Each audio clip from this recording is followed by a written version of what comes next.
Bom, gostaria de ouvir a sua opinião. Você que já conversou também com o Carvajal, né, já fez uma entrevista, tem observado muito bem, feito excelentes análises sobre essas relações geopolíticas. Como é que fica neste momento? Quais são as grandes expectativas para as próximas denúncias do Carvajal e o quanto podem pesar e respingar aqui no Brasil?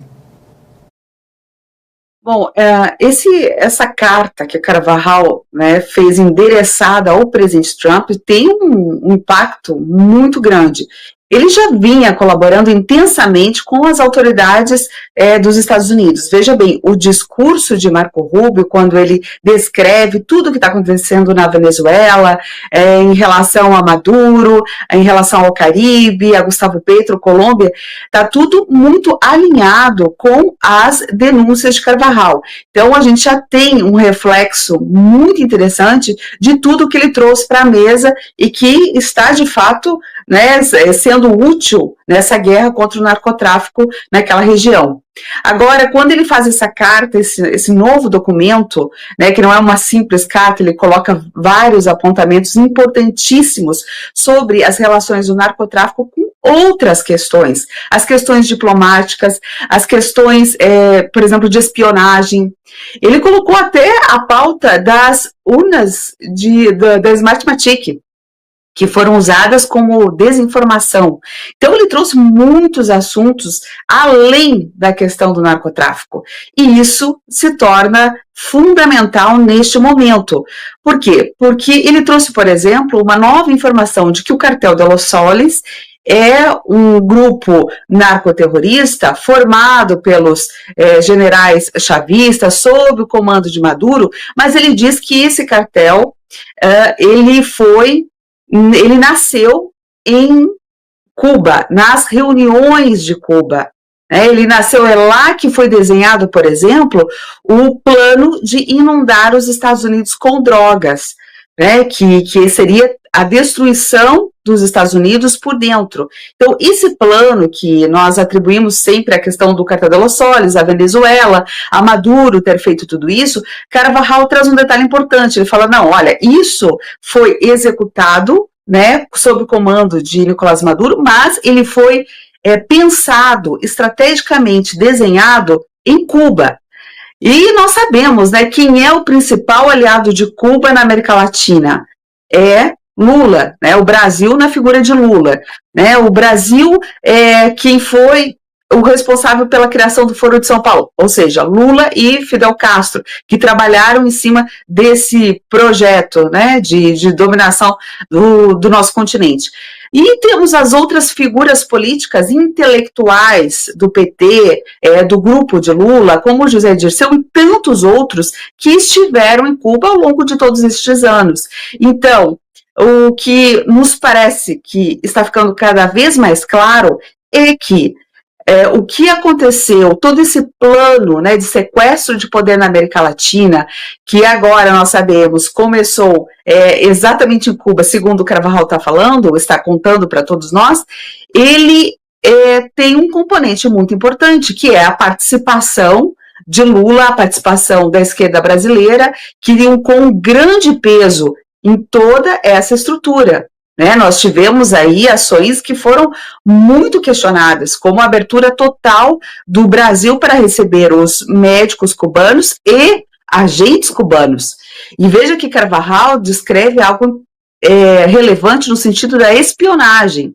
Ele fala que Maduro, Cuba enviaram seus espiões para os Estados Unidos e atuaram, inclusive, nas agências de segurança. Né, junto à CIA, junto aos departamentos que controlam a informação, né, a contra-inteligência dos Estados Unidos. Então, são dados extremamente relevantes.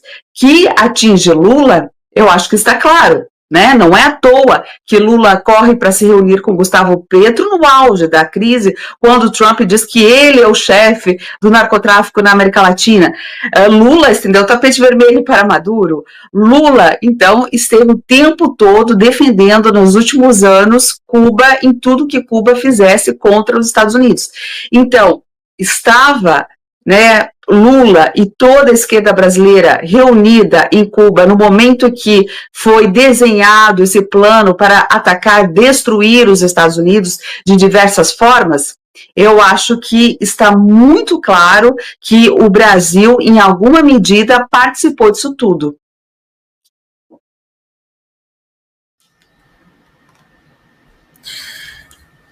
Gostaria de perguntar à senhora sobre essa questão envolvendo, o Fred colocou muito bem no começo do programa, a questão de ponto a ponto da carta de Carvajal denunciando toda essa questão do narcoterrorismo. Mas tem uma outra questão também, que agora ele pode se tornar como se fosse um delator especial para o Pentágono, e o quanto isso pode influenciar agora Maduro.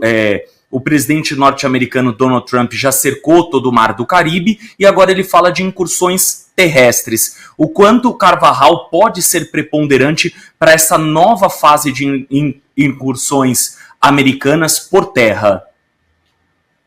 Eu acho que o Carvajal é fundamental porque ele conhece as rotas, né? Ele, veja bem, ele foi um diplomata, ele foi um deputado federal, mas ele foi, antes de tudo, um general. Então, ele conhece as rotas da Venezuela, ele conhece as rotas do narcotráfico como ninguém, como nenhum outro. Então, todas as ações dos Estados Unidos, elas estão, sim, respaldadas por essa luz que ele joga nesse labirinto. Então, ele tem um papel muito importante também para qualquer ação terrestre que os Estados Unidos decidirem, especialmente a partir de agora, né? Veja só que o governo norte-americano está olhando para o caso da Venezuela, para Maduro, com bastante cautela, mas não com menos pressão. Né? Cautela no sentido de fazer toda a comunicação possível com o ditador, mas sempre ajustando para que aumente a pressão. Esse posicionamento de Carvajal agora, de fazer essa carta, de entregar as coisas de forma bastante claras, é, sem dúvida alguma, uma arma política para os Estados Unidos terminarem de derrubar Nicolás Maduro, sem sombra de dúvida. Elisa, sabemos que a Odebrecht funcionou durante muito tempo como braço financeiro do Foro de São Paulo, né? Esse pagamento de propinas a mando do Lula, do PT, para uma série de políticos ao redor da América Latina.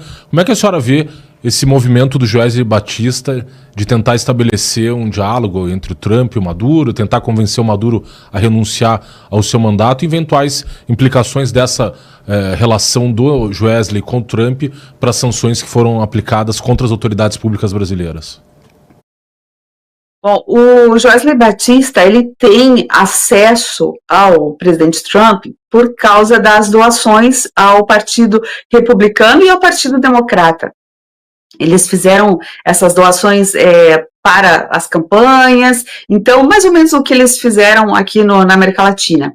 Então, ele tem a sua entrada, digamos, nessa parte de comunicação com eles.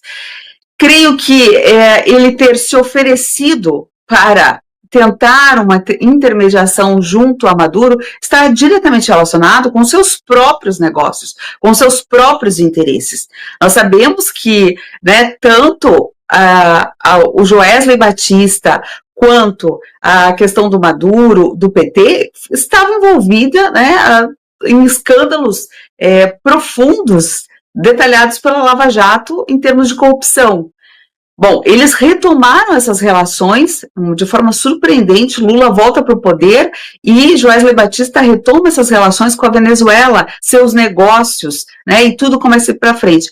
Acho que ele realmente viu que se existia uma chance dele tentar pôr panos quentes ou acalmar essa crise muito grande, essa chance seria agora. Ele se colocar à disposição para fazer essa tentativa de intermediação, ver se Maduro renuncia. Mas a verdade, em termos práticos, é que Maduro tem muita informação sobre Joesley Batista, tem muita informação sobre os acordos do PT, né, a JBS, por exemplo, e a questão da Venezuela. Então, Maduro está sob pressão. Maduro falou hoje que o governo Trump deveria verificar documentos dos últimos 4 anos do FBI e do DEA, que é o Departamento Antidrogas dos Estados Unidos, que lá teria informações mostrando as relações entre o governo Biden e o Trem de Aragua, que é, né, o grupo narcoterrorista também da América Latina. Por que Maduro está falando disso agora? É claro que ele está falando sob pressão, está tentando fazer o quê? Negociação de informações estratégicas, né? Ele sabe que é estratégico para o governo Trump saber, por exemplo, de podres do governo Biden, é estratégico, né, politicamente. Então, ele vem e coloca isso na mesa, como que diz, tenho mais a contar. Bom, que mais que seria interessante para Trump? Né, saber de toda a maracutaia que acontece na América Latina, no Brasil em específico. Né, seria muito interessante, porque tudo isso é o quê? É a arma política. Então, se Maduro começa a ceder a essas pressões e começa a entregar informações importantes, Trump fica municiado. Né? Eu creio e acredito que Joesley Batista teve como primeira intenção, primeiro impulso, né, checar como tornar essas coisas mais calmas, né, abaixar a temperatura, porque Maduro sob pressão tem muito a entregar. Né? Maduro sob pressão tem detalhes de negociações que nós não temos. E Maduro sob pressão vai fazer qualquer coisa para se livrar do quê? De uma sentença de prisão perpétua da sua família, e Trump tem sido muito duro, né, nas negociações. Algumas vezes Maduro já tentou entregar informações para negociar e Trump foi firme ali, falou, não, você tem que renunciar, isso não me importa. E vamos ver se essa pressão começa a fazer com que Maduro revele mais informações importantes. Creio que o Joesley Batista está muito preocupado com toda essa questão de vir à tona. Por quê? Porque ele já tem experiência, né? Ele já teve a experiência da Lava Jato e viu o prejuízo, quanto foi uma situação dificílima para ele se desvencilhar. Infelizmente, ele escapou da justiça graças ao governo do PT que dirige o Brasil hoje. Mas isso vai acontecer de novo? Se Maduro entrega novas informações sobre esse relacionamento, ele vai conseguir novamente escapar da justiça? Vai escapar da justiça americana, onde ele tem os seus negócios importantíssimos aqui nos Estados Unidos?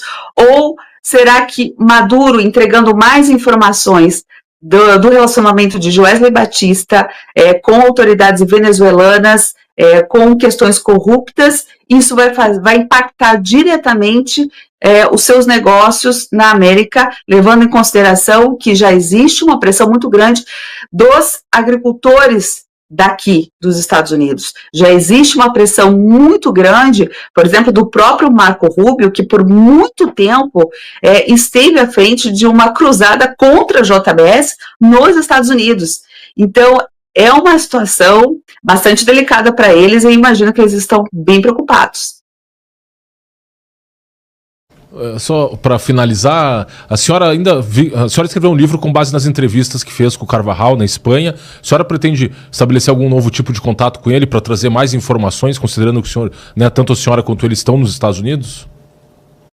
Sim, eu conversei com ele recentemente e, inclusive, ele me falou sobre entregar novas informações para a cúpula política dos Estados Unidos. Ele tinha mencionado para mim que ele faria isso para Marco Rubio.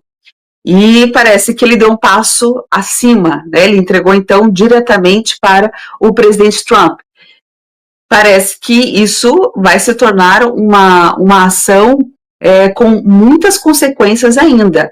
Né, esse caso não vai ser encerrado tão cedo, né, não vai esfriar, pelo contrário, ao que tudo indica, há muitos desdobramentos a partir dessa conexão que ele fez agora política, porque ele até então estava fazendo nos Estados Unidos uma conexão com a justiça. Né, ele havia entregado para os promotores de Nova York, ele havia entregado para o juiz lá de Madrid, da Espanha, mas agora ele deu um passo político muito interessante. Ele, ao invés de só conversar com a justiça, ele resolveu estabelecer um diálogo com o presidente dos Estados Unidos, e isso é realmente importante. CTV, a rede global dos conservadores.